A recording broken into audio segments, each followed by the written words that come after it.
Have you ever felt like someone was controlling your emotions without you even realizing it? It could be someone close to you, a friend, a partner, or even a colleague. But how do they do it? And more importantly, why don't you see it? What if I told you that emotional manipulation is happening right under your nose, and you may have already fallen victim to it without even knowing? Stick around, because what you're about to uncover might just change the way you look at the people around you. Emotional manipulation is a technique that allows someone to influence another person's emotions, thoughts, or behaviors in a way that benefits the manipulator, often at the expense of the victim. It's subtle, cunning, and dangerous. And, shockingly, it's happening more often than you might think. Emotional manipulators are not always obvious. They don't wear signs or announce their intentions, they are experts at blending in. So, how does emotional manipulation work? Let's start by understanding the psychological foundation behind it. Emotional manipulation can be broken down into various tactics, and they all have one thing in common: the manipulator plays on the emotions of their target. This can lead to confusion, self-doubt, and a distorted sense of reality. One of the most common tactics is gaslighting. Gaslighting is a psychological tactic used to make someone doubt their own perception of reality. It often starts with small comments that make you second-guess your thoughts or actions. Phrases like, "that never happened," or, "you're just overreacting," can plant seeds of doubt. Over time, these manipulations erode the victim's self-confidence and mental stability, leaving them more dependent on the manipulator. Let's take a real-world example. Imagine a woman named Sarah. She's in a relationship with Mark, who often forgets things she said or done. When she brings it up, he tells her that she's simply imagining things. At first, it's minor, just a few small instances where she feels a little confused.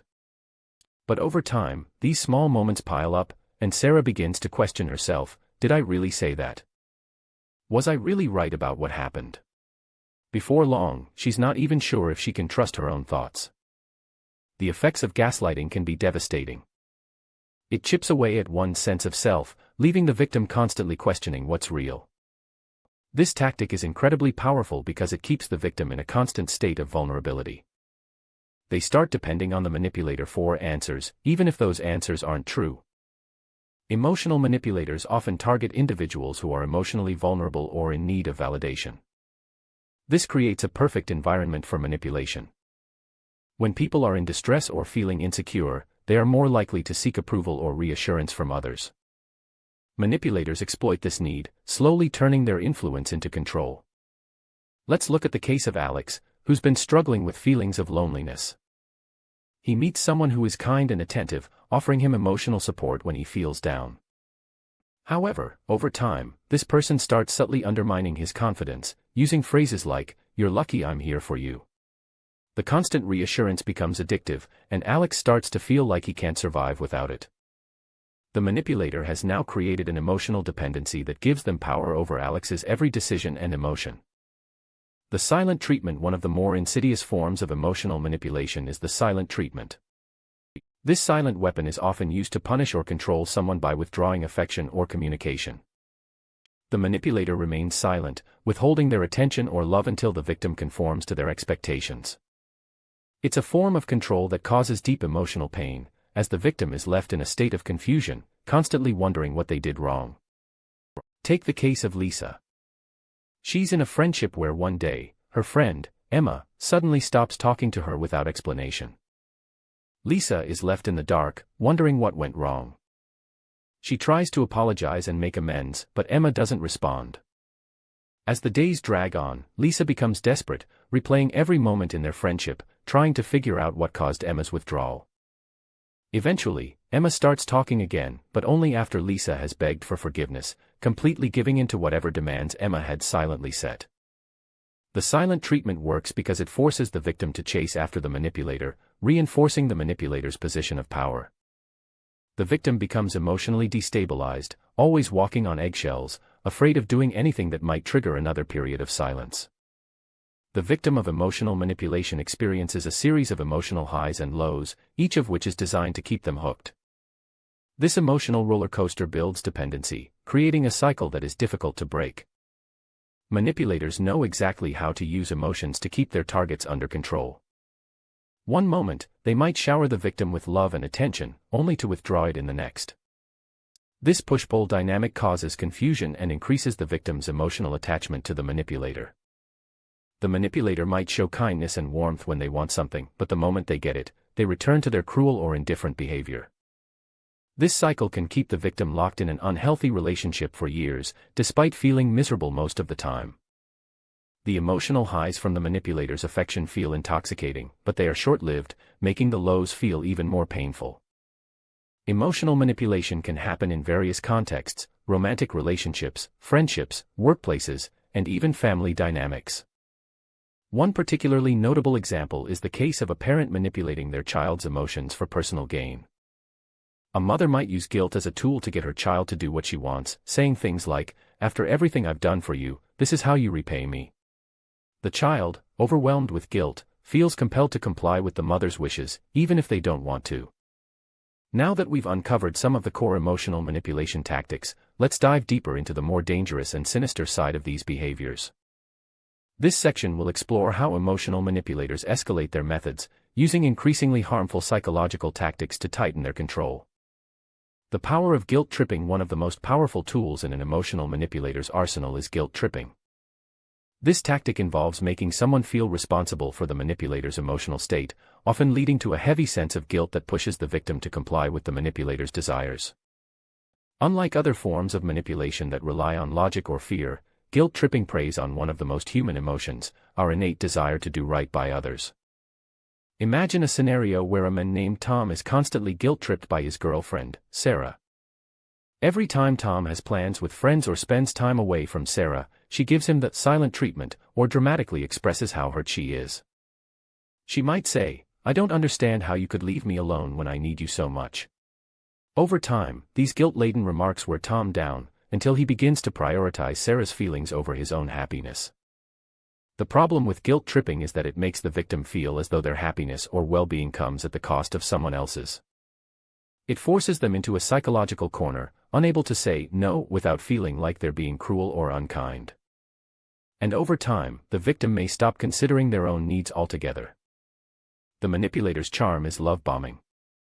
In some cases, emotional manipulators will use a tactic known as love bombing.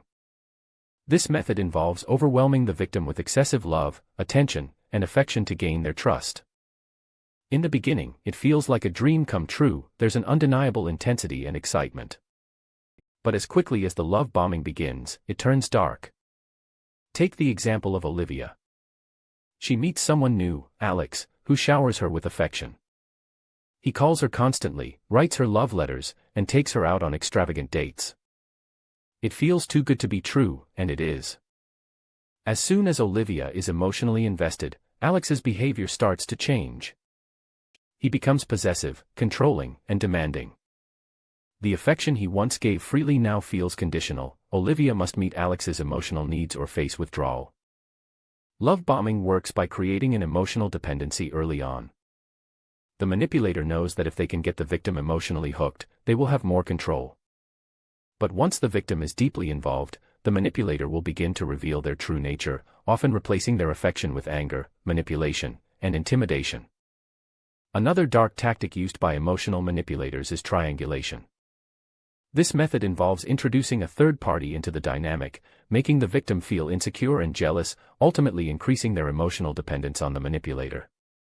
The manipulator uses the third party as a way to create competition and assert dominance over the victim. For instance, in a romantic relationship, a partner might mention their ex in a way that stirs feelings of jealousy, saying something like, "You know, my ex always used to do that for me." By bringing up this person, the manipulator forces the victim to compare themselves to someone else, making them feel inadequate and pushing them to compete for the manipulator's attention. This tactic is particularly dangerous because it creates a constant emotional roller coaster. The victim is forever chasing the manipulator's approval, caught in a cycle of doubt and insecurity. Eventually, the manipulator might even play favorites, acting like the victim is the chosen one when they're receiving the manipulator's affection, and then playing the third party when the victim's behavior is deemed unworthy. An emotional manipulator will often resort to isolation as a way to increase their control over their target. This can start with small, seemingly harmless requests, asking the victim to stay home with them instead of going out with friends. However, over time, these requests escalate. The manipulator may use tactics like guilt or anger to convince the victim to cut off relationships with friends or family, until the victim becomes entirely dependent on the manipulator for emotional support. Imagine a man named Chris, who has been in a toxic relationship with his partner, Jessica. Over time, Jessica subtly undermines Chris's friendships, making him feel guilty for spending time with others. She may say things like, "I feel so alone when you're with them," or "Why don't they understand how important we are to each other?" Slowly but surely, Chris begins to believe that his friends don't care about him, and he begins to isolate himself. In the end, he is left with only Jessica, who has become the center of his emotional world. Isolation can be one of the most destructive tactics of all because it makes the victim feel completely alone and vulnerable. Without a support system, they are more likely to stay trapped in the manipulative relationship, unable to reach out for help. Emotional manipulation can often evolve into a full-blown cycle of abuse, where the manipulator alternates between periods of affection and cruelty. This back-and-forth dynamic creates an intense emotional bond that is hard to break. The manipulator uses the victim's desire for affection and approval to manipulate their emotions, making them believe that the abuse is their fault. Take Sarah again, who is in a relationship with Mark. He constantly praises her and tells her how much he loves her, but then he also criticizes her, calls her names, and puts her down. During the love phases, Sarah feels elated, but the hate phases leave her feeling worthless and confused. It's this emotional roller coaster that traps her, as she clings to the hope that things will return to the good moments. The manipulator knows that by alternating love and hate, they can keep the victim in a constant state of uncertainty. The victim begins to doubt their own worth, wondering why they can't just be good enough for the manipulator. This cycle makes the victim feel as though they are the problem, not the manipulator. Emotional manipulation isn't limited to personal relationships, it can also occur in the workplace. A manipulative boss or colleague might use guilt, fear, or favoritism to maintain control over their subordinates. For example, a boss might constantly praise one employee in front of the others, making them feel inadequate and jealous. They may also use threats or intimidation, such as, "If you don't do this, I'll make sure your next performance review reflects it." The workplace is a high-stakes environment, and emotional manipulation can create an atmosphere of constant tension and fear. Employees may find themselves walking on eggshells, trying to anticipate what the manipulator wants in order to avoid punishment or negative consequences. Over time, this emotional strain can lead to burnout, anxiety, and a deep sense of inadequacy. By now, you have a clear understanding of the different tactics emotional manipulators use. From gaslighting and guilt-tripping to isolation and the love-hate cycle, the methods are all designed to create dependency, confusion, and insecurity. But what happens when the victim finally sees through the manipulator's game? Can they escape? In this final section, we'll explore how to break free from emotional manipulation, regain control, and protect yourself from these toxic behaviors in the future. The first and most crucial step in breaking free from emotional manipulation is recognizing it. Without awareness, it's nearly impossible to fight back. If you suspect you're being manipulated, take a step back and reflect on the interactions. Are you constantly doubting your reality? Do you feel like you're walking on eggshells? Does the relationship feel like an emotional roller coaster with moments of love quickly followed by cruelty or indifference? Start paying attention to patterns. Manipulators often use the same techniques repeatedly, so if something feels off, it probably is. Pay attention to how you feel after interactions. Do you feel drained, confused, or guilty? These are red flags that emotional manipulation is at play. Once you recognize the signs, the next step is to understand that you don't deserve to be treated this way. It's important to internalize that no one has the right to manipulate or control you emotionally. This realization is empowering. It's the first step toward regaining your independence. Setting boundaries. One of the most effective ways to protect yourself from emotional manipulation is by setting clear, firm boundaries. Manipulators thrive on blurred lines and people-pleasing behavior. They prey on individuals who are afraid to say no or assert their needs. But setting boundaries is crucial for your emotional well-being. Start by identifying your limits. What behaviors are unacceptable to you? Is it being belittled, guilt-tripped, or ignored? Once you've identified these behaviors, communicate your boundaries clearly and assertively.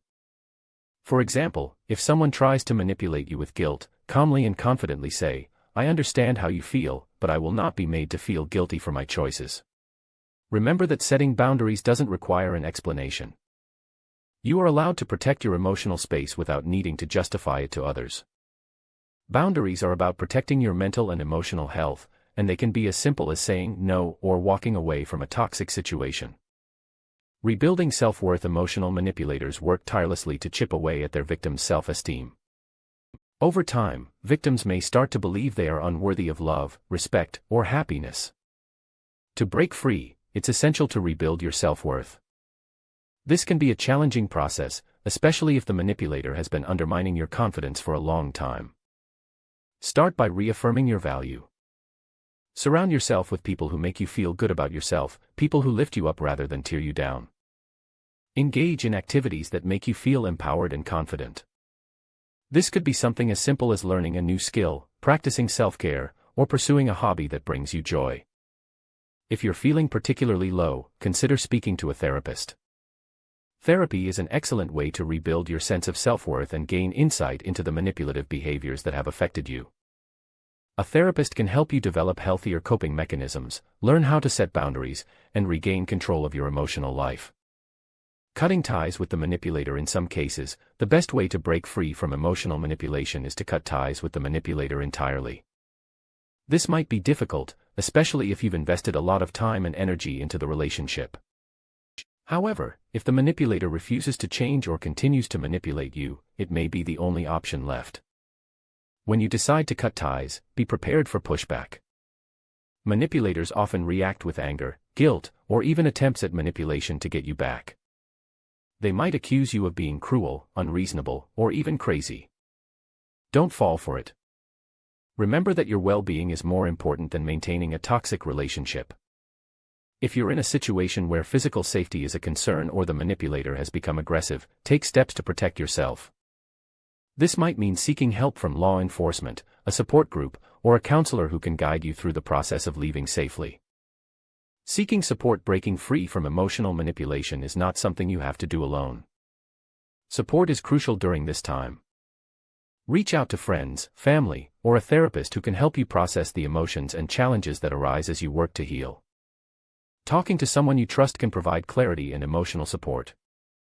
Support groups for individuals who have been victims of emotional manipulation or narcissistic abuse can also be invaluable. These groups provide a safe space where you can share your experiences and gain insight from others who have been through similar situations. Hearing other people's stories can help you understand that you are not alone and that it is possible to heal and rebuild. Learning to trust again. After escaping emotional manipulation, it's common to feel wary of trusting others. The manipulator's behavior may have left you questioning your judgment and feeling paranoid about future relationships. But it's important to remember that not everyone is a manipulator. It's okay to trust again, but this time, be mindful of the red flags you missed before. Take your time. Trust is something that is earned, and it should never be rushed. Surround yourself with people who are emotionally healthy and supportive, and don't settle for relationships that make you feel anything less than safe and valued. Breaking free from emotional manipulation is a journey, but it is also an opportunity for growth and empowerment. You are no longer a victim of someone else's control. You are in charge of your emotional life, your relationships, and your happiness. The lessons you learn from this experience will make you stronger and more resilient. As we've explored throughout this script, emotional manipulation is an insidious and dangerous tactic used by those seeking control. Whether it's gaslighting, guilt-tripping, or isolating the victim, these manipulations can slowly wear down a person's confidence, leaving them vulnerable and dependent on the manipulator. But now, you have the knowledge to recognize these tactics, protect yourself, and reclaim your power. Remember, breaking free from emotional manipulation is a journey, but it's also one that leads to growth, self-discovery, and empowerment. By setting boundaries, rebuilding your self-worth, seeking support, and learning to trust again, you can create healthier relationships moving forward. And if you're currently trapped in an emotionally manipulative relationship, know that you deserve more. You have the strength to break free. If you found this video eye-opening and empowering, make sure to subscribe for more psychological insights. Knowledge is the key to freedom, and we'll continue exploring how you can protect yourself from dark psychological tactics in future videos.